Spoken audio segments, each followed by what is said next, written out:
with infertility and miscarriage while trying to build our family. My husband and I faced the heart-wrenching challenges of secondary infertility, enduring 5 miscarriages between the births of our son and daughter.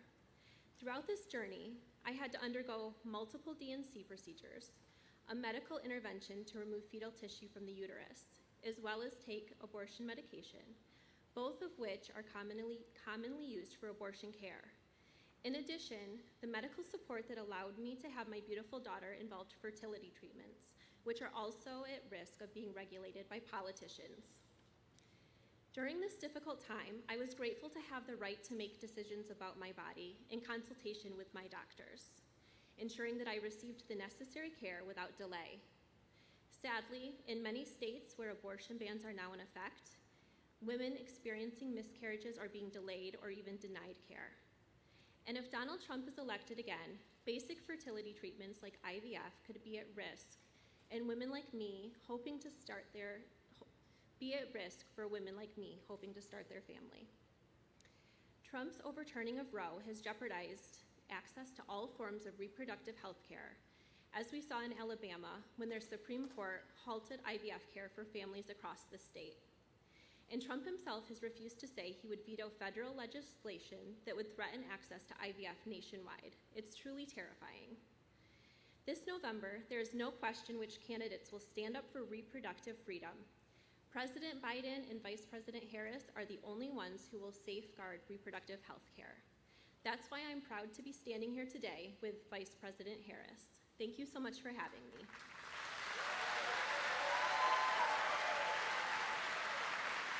Please welcome Olivia Troy.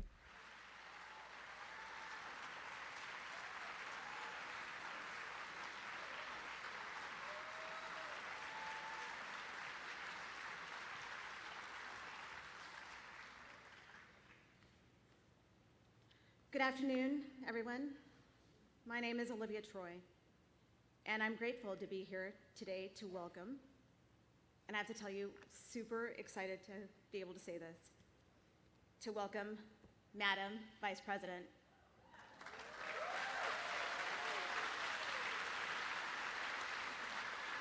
I'm a former Trump-Pence administration national security official, and I like to call myself now a recovering Republican.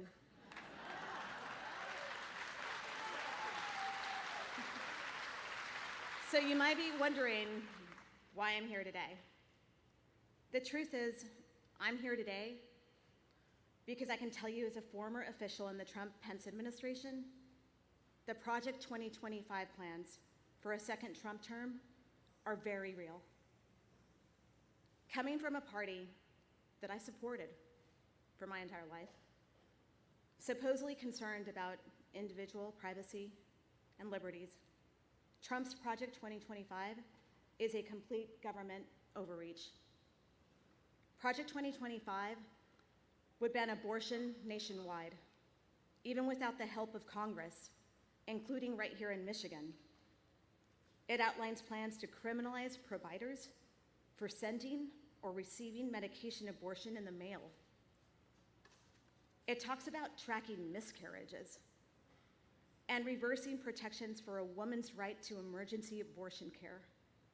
The plan even outlines policies to restrict access to contraception, including allowing employers to deny workers access to birth control coverage and even targeting emergency contraception. And if you don't believe this is real and that they will do it, I can tell you, when I was in the Trump-Pence administration, I saw a draft of one of these executive orders that's referenced in Project 2025. It was being written back then. I was warned to keep my head down, to be careful and not say anything about it, and that hopefully I would be okay. I know the authors of this plan because I worked with them. I was in cabinet and policy meetings with them. I'm here because I refuse to stay silent.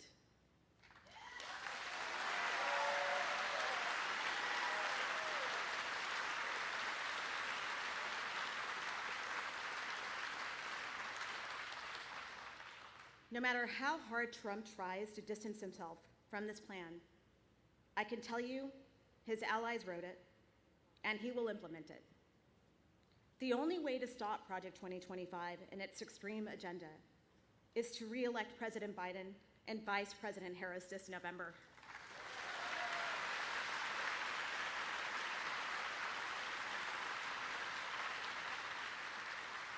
President Biden and Vice President Harris have been fearless fighters for a woman's right to choose and believe these decisions should be made between women, their families, and their doctors, not politicians.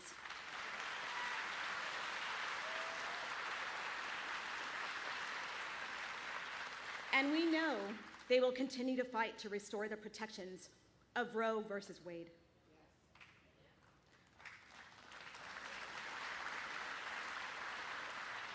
The choice this November is clear.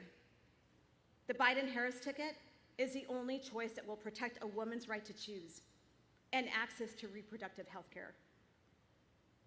And now, I'm proud and excited to introduce a champion for our freedoms, someone who has dedicated her life to making our communities safer and fighting for the people.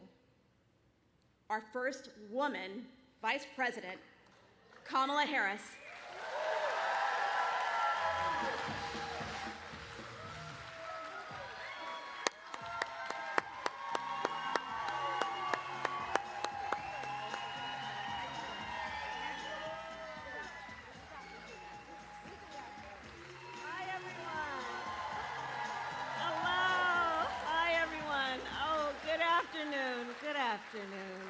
Good afternoon. Please have a seat, everyone. Please have a seat.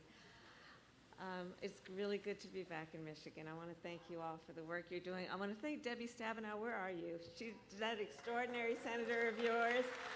She's over there somewhere. There she is. Thank you, Senator. Every time I think I've come to this state, she's met me on the tarmac, including today. Thank you for your leadership always. Thank you.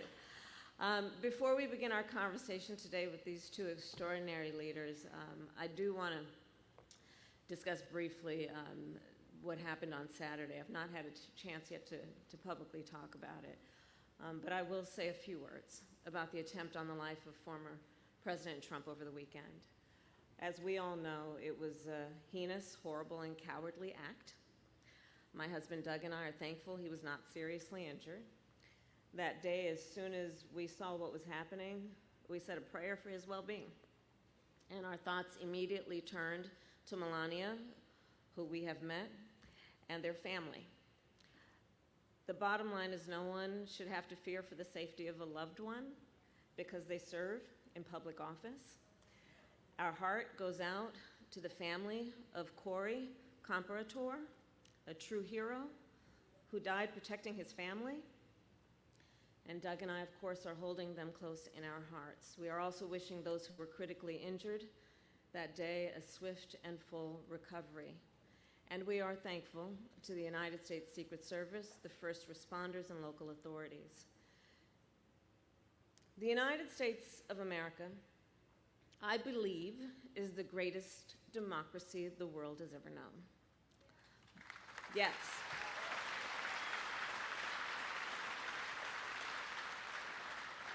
But in the aftermath of this weekend's shooting, one of the questions we now confront is about the way we should engage with one another in this campaign. On Sunday evening, our President Joe Biden issued a call for unity. And there must be unity around the idea that while our nation's history has been scarred by political violence, violence is never acceptable. There can be no equivocation about that.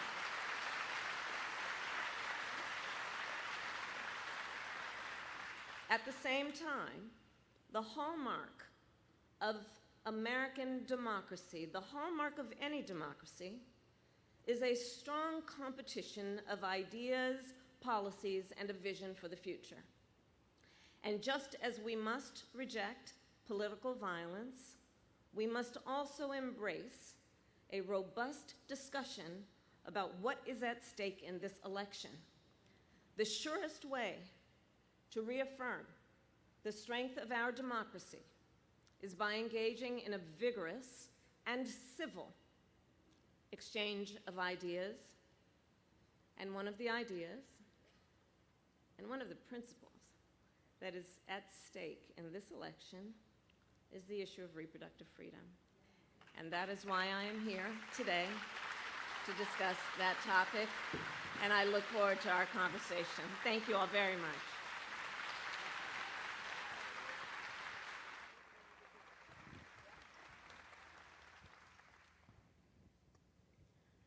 All right, I get to kick this off.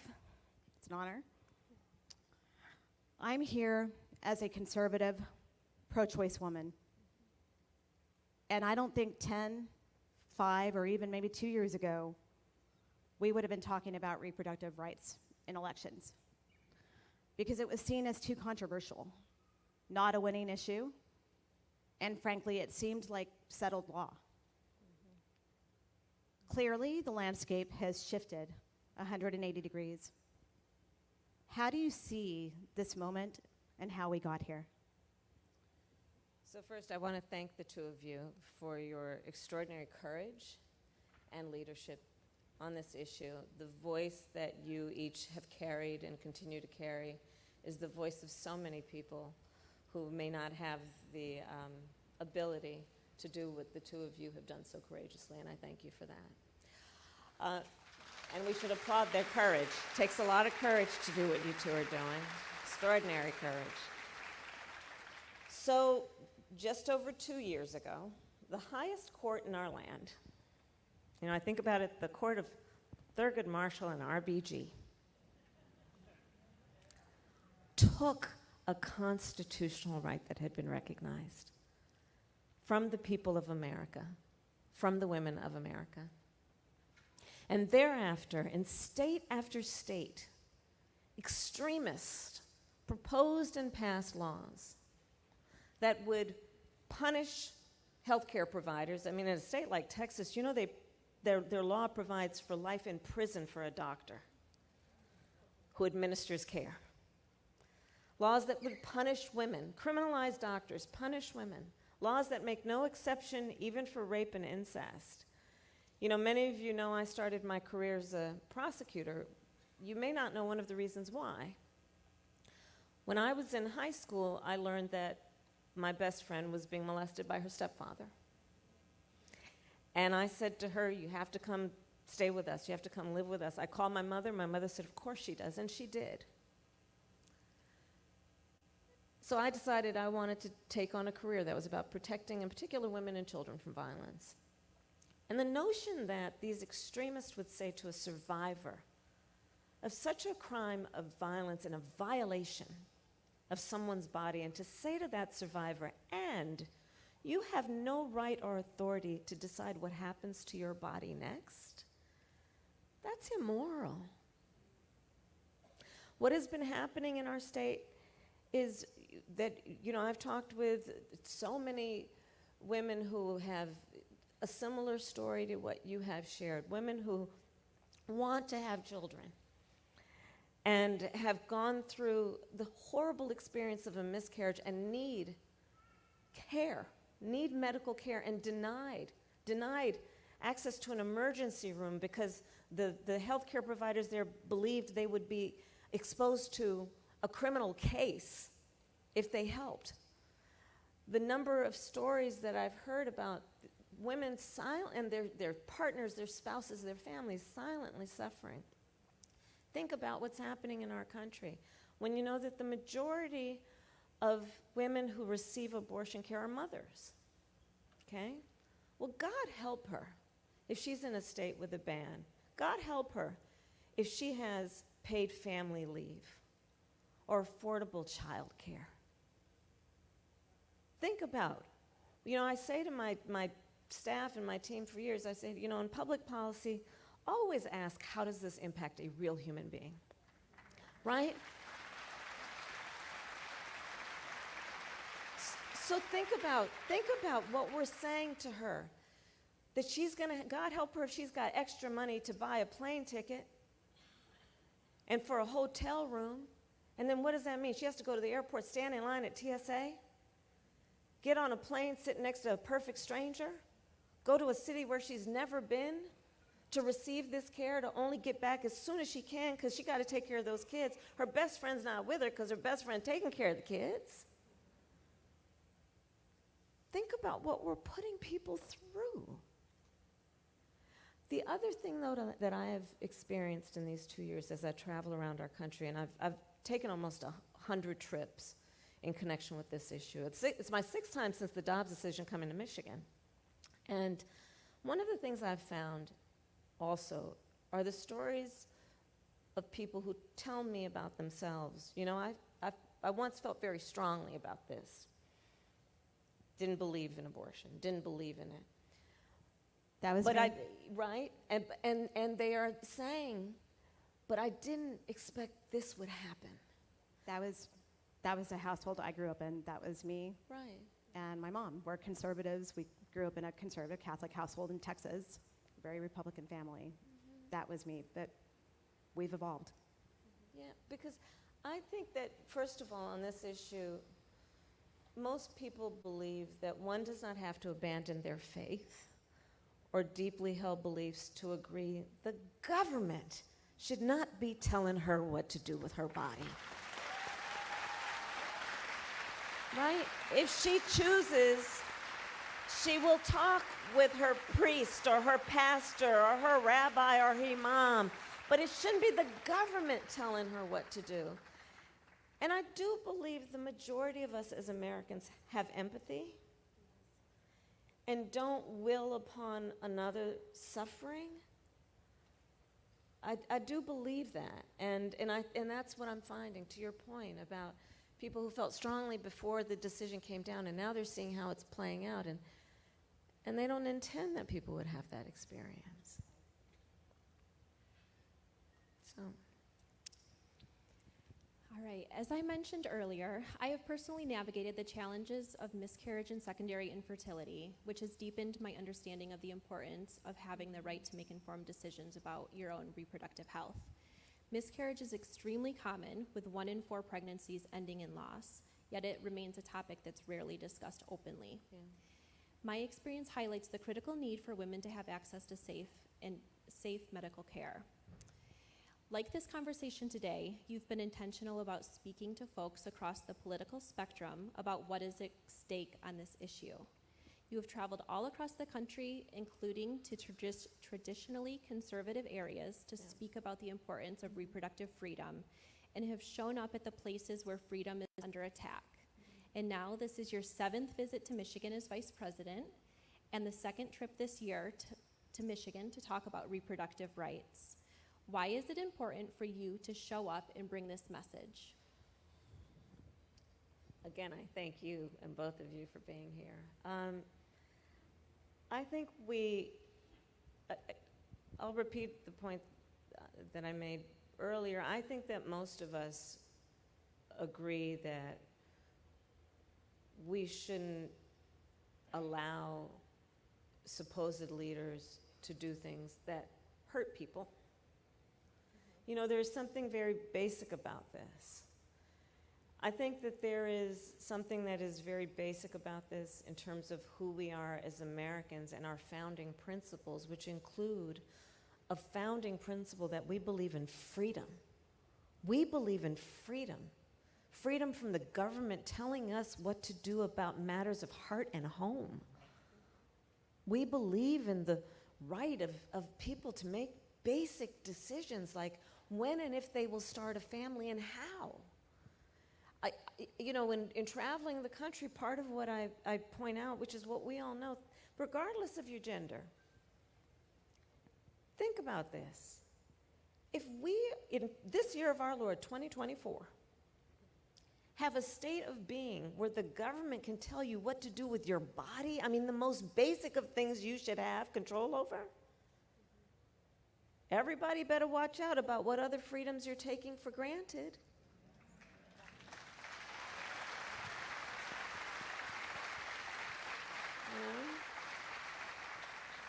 And you are right that this is something that in my experience traveling the country, going to so-called red and so-called blue and so-called purple states, is that, you look at when this issue was on the ballot, from, Montana to I don't know, Virginia. I mean, look at so-called red and blue states. Whenever it was on the ballot, the American people voted for freedom. The American people voted for freedom. So I think it's something that should also, in this moment in our country, where for the last few years we've seen such division and attempts to divide us, this is a very, very serious, pivotal, foundational issue. But what we have seen is when the American people are presented with this issue, regardless of what party they're registered to vote with, they stand for freedom. Yeah. In that vein, and thank you, by the way, for traveling, for all the travel that you've done to reach the more conservative areas. I think this is an incredibly important conversation and moment to have. The extremists. The extremists are not done. For me, and I think Amanda would probably say the same, this isn't the Republican Party that I grew up with. This isn't the party that I supported. I have strong concerns about the things that I'm seeing that Donald Trump has implemented along the way, and I have greater concerns about what's to come. Yeah. What do you think is next? We have 111 days to determine that.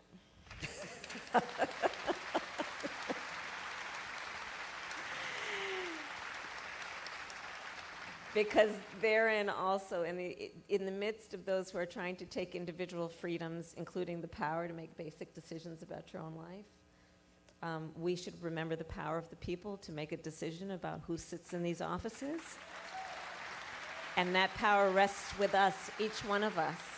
And in these moments, we should not become dispirited. This is not a time to throw up our hands. This is a time to roll up our sleeves. But you're right. I mean, so the former president, first of all, listen, he hand-selected 3 members of the United States Supreme Court with the intention that they would do exactly what they did. And he's told us over and over again who he is on this subject. And then now, well, there's a bit of a gaslighting going on where, oh, well, no, I just believe it should go to the states. Okay, so first of all, any of the historians here will know what that means when we start pushing states' rights. But let's put that aside. Okay, so you believe it should go to the states. Well, the way I look at it is, then let's look at all the, I think it's now 21 or 22 Trump abortion bans in those 21, 22 states, which again, make no exception, some for rape or incest, which have contributed to IVF clinics and care being stifled, which have contributed to women having, awful experiences around miscarriage, which have contributed to people who are doctors and nurses and healthcare providers being afraid they might go to jail for administering care. And, and then recently the former president selected his running mate, the Senator Vance, J.D. Vance. Understand, this is a fellow who in the United States Senate participated in blocking protections for IVF. This is an individual who has said he is for a national, and has made every indication that he is for a national abortion ban. And so, again, this is where the power is with the people. We have an election coming up. Listen, in contrast to the former president, Joe Biden has been very clear, If there were any attempt at a national abortion ban, he would veto it, and if we have the right people in Congress, people like Debbie Stabenow and others, and they put back in law the protections of Roe v. Wade, our President Joe Biden will sign it into law.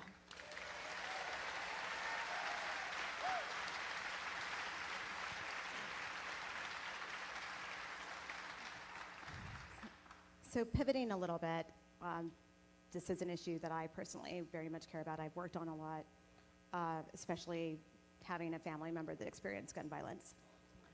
As you mentioned in your opening remarks, gun violence in America is top of mind for so many people right now.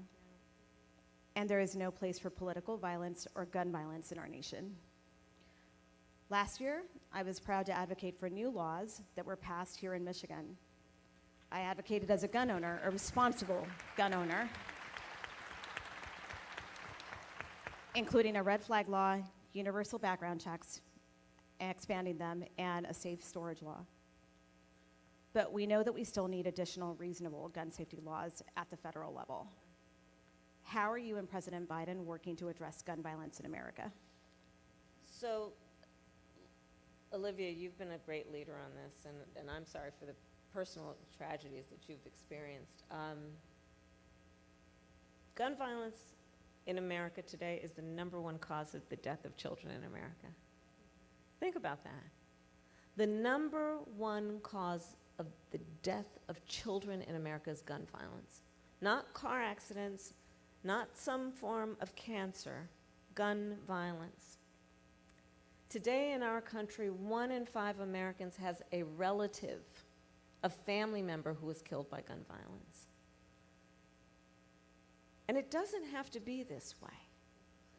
And it's a false choice for people to say, well, you're either in favor of the Second Amendment or you want to take everyone's guns away. I'm in favor of the Second Amendment. I'm also in favor of the assault weapons ban, of universal background checks, red flag laws, right? And to your point, the leadership here in Michigan has been extraordinary on this. And we need people in Washington, D.C. to watch what you all have done and how you've done it, because you've also pulled together coalitions of people, Democrats and Republicans and independents. That bill doesn't care who you're registered to vote with. Think about this. And then think about it in terms of the trauma. So last fall, I started a college tour. By the way, I love Gen Z. If you have Gen Z in your life, maybe it's complicated for you, but they're really great. They're really great. And among the many things that I would ask, these auditoriums full of these young leaders, I would ask them, raise your hand if at any time between kindergarten and 12th grade you had to endure an active shooter drill. It was bone-chilling. Almost every hand went up. Think about that. When I was growing up, I'll speak for some of us here, I think, we had fire drills. But this is a whole other thing. And our young people think there should be in the classroom experiencing the wonders of the world, and some part of their brain is concerned that someone will bust through that classroom door.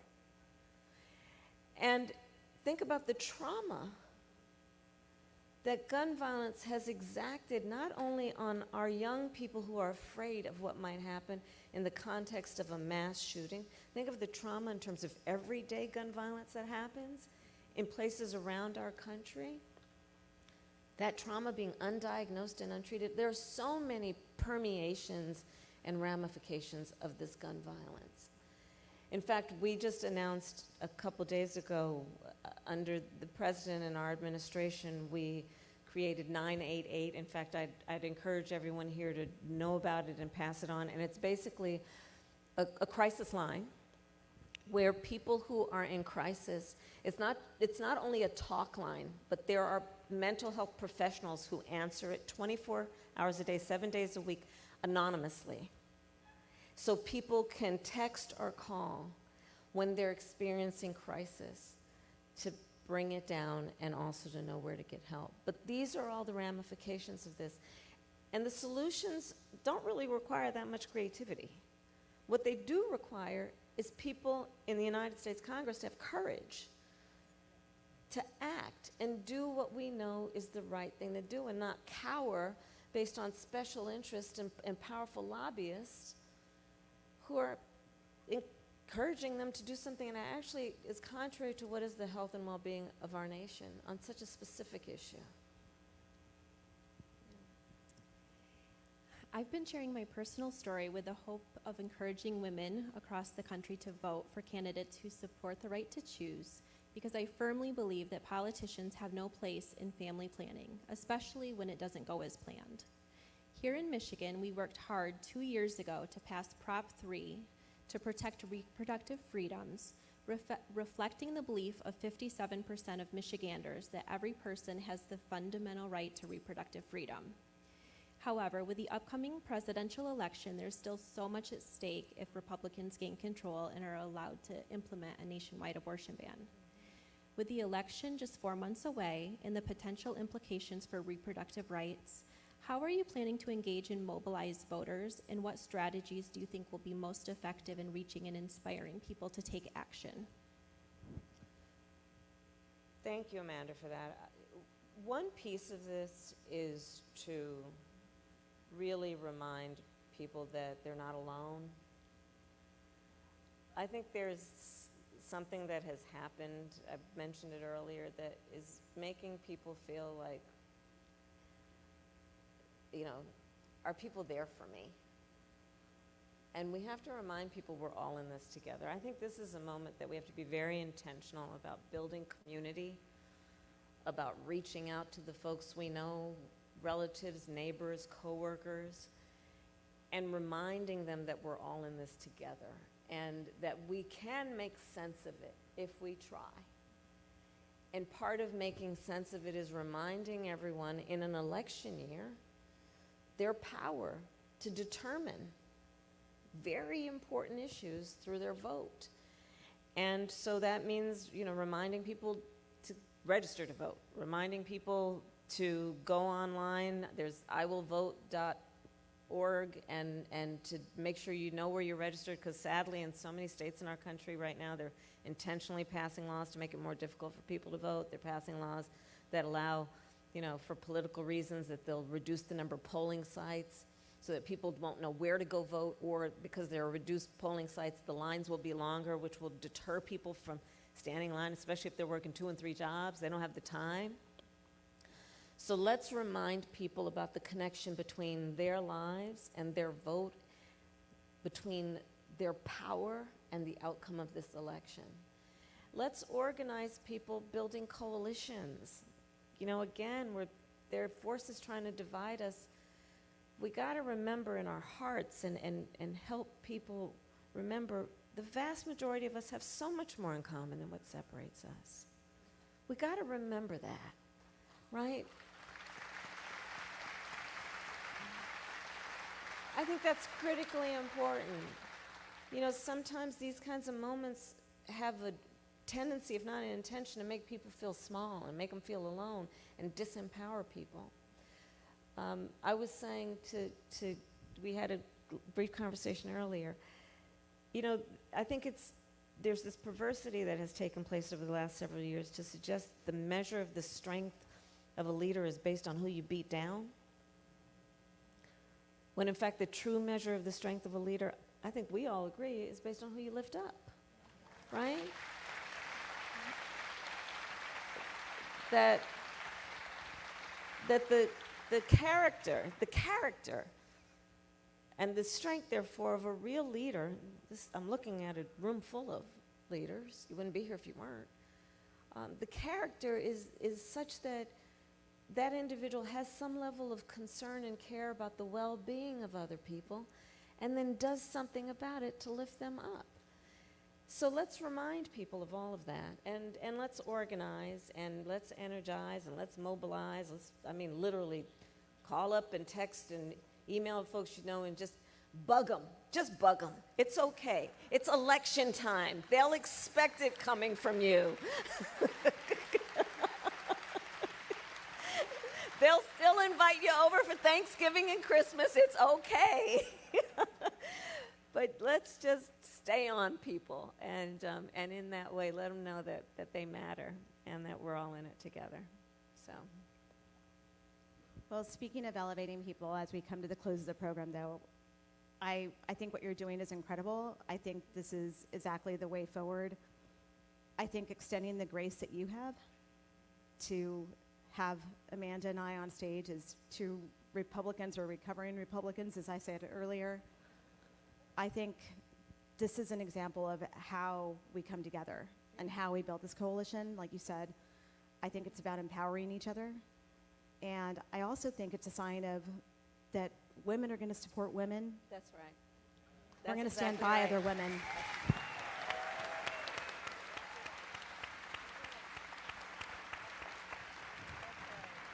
So I hope that that's a message that carries forward, and thank you for providing that avenue for us to come together. I do think that this is a big moment in time for our political system and what's at stake, and so I think that I hope that this serves as an example for others to have these types of conversations with each other and to extend that grace and understand that That's right. we're going to stand by each other. They don't get to win when we're together. That's exactly right. Thank you. And with that, thank you all.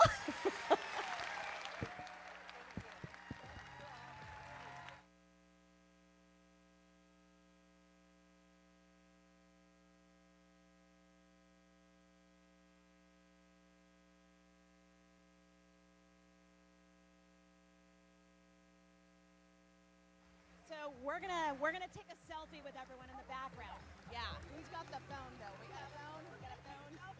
We're gonna take a